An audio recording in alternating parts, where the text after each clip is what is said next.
What is my favorite or the best conversational hypnosis induction? Well, I've talked about this before.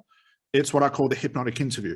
I'm not, or I don't teach and I don't recommend, and I've never used myself the whole walking down the steps, going deeper, and every time you breathe, you drift and go lighter and all that sort of stuff, because that's the induction. I'm not interested in the hypnosis part. I'm interested in the therapy. We've talked about this before. We do the therapy first. The byproduct of the therapy becomes trance. But like I said, everybody, focuses their attention on the hypnosis part, spends half the session trying to get their client to a certain depth and only a couple of minutes on the therapy. It has to be the other way around. So the best conversational hypnosis induction is the hypnotic interview, is to find the root cause. Now, why is this important? And why can we basically skip this whole thing we call hypnosis? Well, simply put, when a client creates their problem, it's done unconsciously. So if I ask a client about their problem, where do they have to go in order to give me the relevant information to explain the problem? Well, they have to go into the unconscious mind, because the relevant information I'm asking for based on the questions I ask, that stuff is hidden. That information is hidden because I don't require it yet.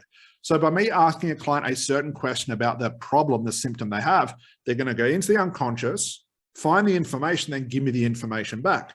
I'm then going to question the response they give me. They're going to go, quote unquote, more into the unconscious mind to find out the next part of the information, come back out. And this cycle is going to repeat. We call this a fractionation. So I'm actually doing a couple of things at once. I'm finding the root cause and I'm doing an induction at the same point. What's going to happen over time if I do this enough and I'm strategic enough, my client will go in and then they won't be able to come back out. They get just mentally exhausted and trance can begin. But like I said, most people spend their time, they break up the session. The first thing is the hypnosis, the deepness, the suggestibility test, then the therapy.